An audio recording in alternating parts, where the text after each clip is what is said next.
ఏమైనా ప్రశ్నలు ఉంటే మీరు వాటర్ లిఫ్ట్ చేసి మిగతా ప్రాజెక్టులను నింపాలని మీరు అంటున్నారు. కానీ కాంగ్రెస్ ప్రభుత్వం ఏమంటుందంటే ప్రాజెక్టు నిరుపయోగం అని చెప్తూ ప్రాణహిత చేవెళ్ల ప్రాజెక్టు తెర మీద చేస్తుంది. ప్రభుత్వాలు మారినప్పుడల్లా గత ప్రాజెక్టులన్నీ నిరుపయోగం అని కొత్త ప్రాజెక్టు నిర్మించడం ద్వారా ప్రజల మీద భారం పడదు. సింపుల్ మాట బ్రదర్, ఇది నేను ఇందాకే చెప్పాను, మళ్ళీ కూడా చెప్తున్నా. రాజకీయం అనేది ఒక ఎలక్షన్ల ముందు 6 నెలలు చేస్తే బాగుంటుంది, ప్రజలు కూడా హర్షిస్తారు. 24 గంటల రాజకీయం, 5 ఏళ్ళు రాజకీయం, ఇంకో పని లేదు, తెల్లారలేస్తే నువ్వెంత అంటే నువ్వెంత అని బూతులు మాట్లాడుకుందామంటే ఇక అది ప్రజలకు పనికొచ్చే ముచ్చటనైతే కాదు.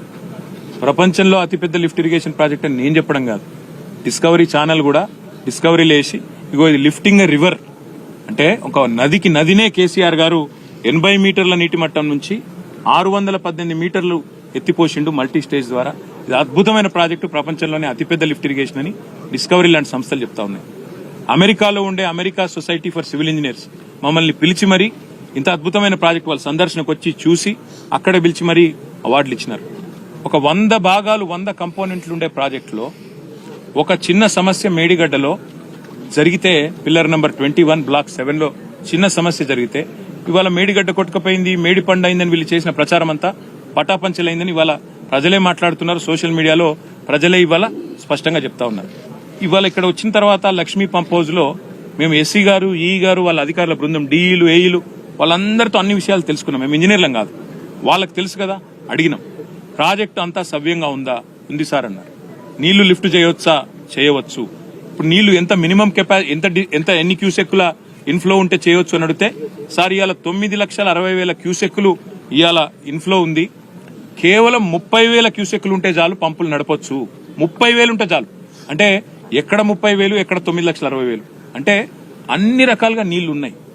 ఉన్నప్పటికీ కేవలం లేనిదల్లా రాజకీయ నిర్ణయం మాత్రం. రాజకీయ నిర్ణయం తీసుకొని ఒక బటన్ ఒత్తితే ఇవాళ మీకు ఎండుతున్న సింగూరులో నీళ్లు లేవు, నిజాం సాగర్లో నీళ్లు లేవు, ఎస్ఆర్ఎస్పీలో నీళ్లు లేవు.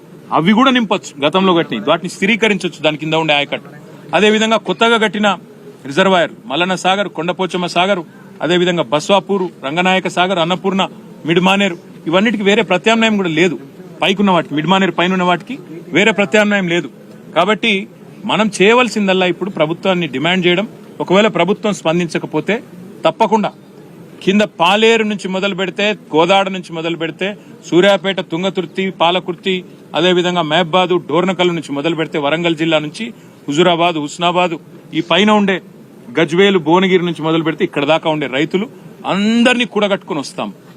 వచ్చి నీళ్లుండంగా ఎందుకు నీళ్ళు ఎత్తిపోస్తలేరో నిలదీస్తాం, పంపులు ఆన్ చేసి నడిపించి చూపెడతామనే మాట. ఆగస్టు 2 దాకా ప్రభుత్వాన్ని మేము గడువిస్తున్నాం. వాళ్ళు చాలు చేయకపోతే తప్పకుండా మేము వచ్చి చేస్తాం. మీరన్న మాట, వాళ్ళు ఇంకేదో ప్రాజెక్ట్ కడతామంటారు. వాళ్ళు ఏది కట్టుకున్నా మాకు అభ్యంతరం లేదు, కానీ అది అయ్యే పని కాదని మీకు తెలుసు, నాకు తెలుసు. ఎందుకంటే గతంలో మహారాష్ట్రలో కాంగ్రెస్ ప్రభుత్వం ఉండే, అప్పుడు కిరణ్ కుమార్ రెడ్డి గారికి ఆనాడున్న మహారాష్ట్ర ముఖ్యమంత్రి, కాంగ్రెస్ ముఖ్యమంత్రి పృథ్వీరాజ్ చౌహాన్ అనుకుంటా, ఆయన్నే ఉత్తరం రాసిండు, నువ్వు 152 మీటర్ల మీద కడితే నేను ఒప్పుకోను, నువ్వు దాన్ని తగ్గించాలి, లేకపోతే మహారాష్ట్రలో ముంపు ఉంటుందని చెప్తే కూడా ఈయన వినలేదు. గతంలో ఉమ్మడి ఆంధ్రప్రదేశ్లో మనకెన్నడూ గోదావరిలో ఎందుకు న్యాయం జరగలేదంటే, ప్రతి సందర్భంలో ప్రాజెక్టు అనేది పెట్టంగానే ప్రపోజల్ అంతర్రాష్ట్ర వివాదం అని చెప్పి దాన్ని ఆపేసేది. అందుకే కేసీఆర్ గారు ఆలోచించి మహారాష్ట్ర పోయి వాళ్ళతో ఒప్పందం చేసుకొని వాళ్లకు ముంపు లేకుండా చేసి ఒక అద్భుతమైన మేడిగడ్డ లాంటి పాయింట్ పట్టుకొని, ఇవాళ మీరు గమనించండి, పైన మీరు కరీంనగర్ నుంచి మాతో పాటు చాలా మంది మిత్రులు వచ్చిండ్రు, రిపోర్టర్లు వరంగల్కి వెళ్ళి వచ్చారు. కరీంనగర్లో నీళ్లు లేవు, వరంగల్ నీళ్లు లేవు, పైన నిర్మల్లో నీళ్లు లేవు, మొత్తం ఫ్లడ్ ఫ్లోలో అసలే నీళ్లు లేవు. అక్కడ నుంచి ఇక్కడ దాకా నీళ్లు లేవు. ఆఖరికి ఇప్పుడు మేము వస్తుంటే రామగుండం కాడ బ్రిడ్జ్ మీద ఆగి చూసినాం, పైకి వెళ్ళి నీళ్లు లేవు గోదావరిలో.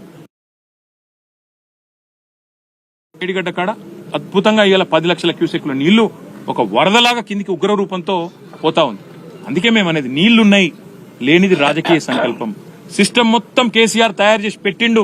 మీరు ఒక బటన్ ఒత్తితే ఇలా గజ్వేల్లో, అక్కడ భువనగిరి ఆలేరులో నీళ్లు వస్తాయి. ఇలా బ్రహ్మాండంగా మొత్తం ఎన్ రూట్ కూడా నీళ్లు వస్తాయి. మీరు ఇస్తలేరు. అందుకే ప్రభుత్వాన్ని మేము డిమాండ్ చేసేది, దయచేసి స్పందించండి. దీంతో రాజకీయం ఏం లేదు, ఇప్పుడు ఎన్నికలు కూడా ఏం లేవు. స్పందించి ఆగస్టు 2 లోపల బేసిజానికి పోకుండా వెంటనే పంపులు ఆన్ చేయండి. ఇక్కడ లక్ష్మీ పంప్ హౌస్ లో నీళ్ళు అక్కడ దాకా పోతాయి. బ్రహ్మాండంగా రైతులు సంతోషపడతారు, ప్రజలు సంతోషపడతారు. ఇది మా డిమాండ్. Thank you. ఒక్క నిమిషం. Let me say this. Annaram, Sundilla, they are citing NDSA report is what you said, Sandeep. It's absolutely farce. Whatever they are saying is absolutely farce, because grouting is a regular exercise that is done. మేము రాగానే అడిగినాం, we spoke to the engineers, we ask them, has grouting been done?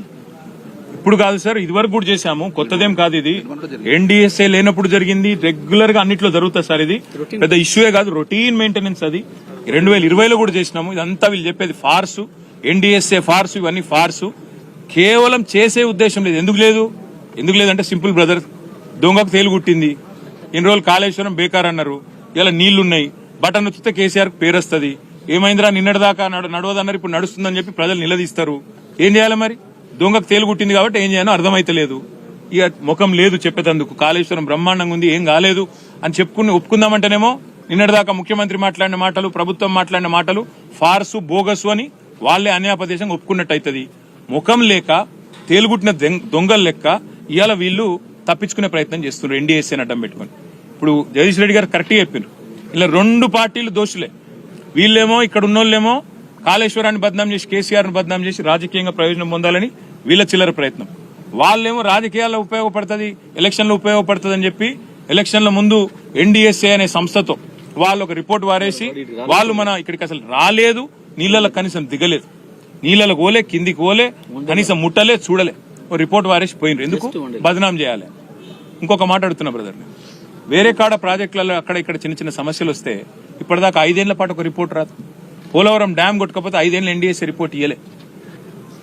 Coffer dam కొట్టకపోతే ఇవాళ ఏంది? ఇక్కడ ఏం జరుగుతా ఉంది? ఒక రోజులో రిపోర్ట్లు వస్తాయి, ఇక్కడ ఒక రోజులోనే అన్ని వస్తాయి. ఎందుకు? కేసీఆర్ ను బద్నాం చేయాలి, గద్దె దించాలి. దించిండ్రు కదా, మీ కక్ష తీరింది కదా, కేసీఆర్ మీద కక్ష తీర్చుకున్నారు కదా, ఇంకా ఏడుపెందుకు కేసీఆర్ మీద? ఇక రైతుల మీద ఎందుకు కోపం తీసుడు? అదే మేమనేది. అందుకే రైతుల మీద రాజకీయం బంద్ చేయండి, దయచేసి సహకరించి. మొత్తం మళ్ళొక్కసారి చెప్తున్నా బ్రదర్, మిడ్మానేరు పైన ఉండే సిస్టమ్ ఏదైతే ఉందో, అన్నపూర్ణ, రంగనాయక్ సాగర్, కొండపోచమ్మ సాగర్, మల్లన్న సాగర్, వాటికి వేరే ప్రత్యామ్నాయం లేదు.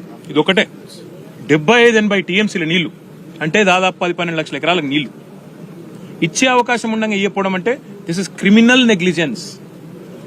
సింగూరులో నీళ్లు లేవు, మీరు మల్లన్న సాగర్ నింపితే సింగూరు నీళ్లు పోతాయి. నిజాం సాగర్ లో నీళ్లు లేవు, మీరు మల్లన్న సాగర్ నింపితే నిజాం సాగర్ నీళ్లు పోతాయి. మీరు రివర్స్ పంపింగ్ చేస్తే ఎస్ఆర్ఎస్పీ నింపుకోవచ్చు, ఫ్లడ్ ఫ్లో మొత్తం లైవ్ పెట్టచ్చు. ఇన్ని అవకాశాలు కేసీఆర్ మీకు బంగారు పల్లెంలో పంచభక్ష పరమాణాలు వడ్డించి పెట్టిపోతే వాడుకునే తెలివి లేదు, ఇవాళ బయటకు వచ్చి చెప్పుకునే ముఖం లేదు, మనసు లేదు రైతులకు ఇచ్చేది. అందుకే 2 తారీఖు దాకా చూస్తాం. 2 తారీఖు తర్వాత మా అధ్యక్షుల వారి అనుమతితో కార్యాచరణ ప్రకటించి మొత్తం రైతులను ఇటుకెళ్ళి అటుకెళ్ళి తీసుకొని బయలుదేరుతాం. ఇక్కడ కిందికెళ్ళి సౌత్ నుంచి, అటు ఖమ్మం జిల్లా నుంచి మొదలు పెడితే పాలేరు నుంచి సూర్యాపేట జిల్లా, ఇటు పైన మహబాద్ జిల్లా, వరంగల్ జిల్లా, కరీంనగర్ జిల్లా, ఇటు సిద్దిపేట జిల్లా, సిరిసిల్ల జిల్లా, పెద్దపల్లి జిల్లా, పైన జగిత్యాల జిల్లా, మొత్తం రైతాంగాన్ని నిజామాబాద్ జిల్లాతో సహా బయలుదేరదీస్తాం. 50,000 మంది రైతులతో మేము కదులుతాం. ప్రభుత్వం కదలకపోతే ప్రభుత్వాన్ని కదిలిస్తాం, రైతుల కోసం కొట్లాడతాం.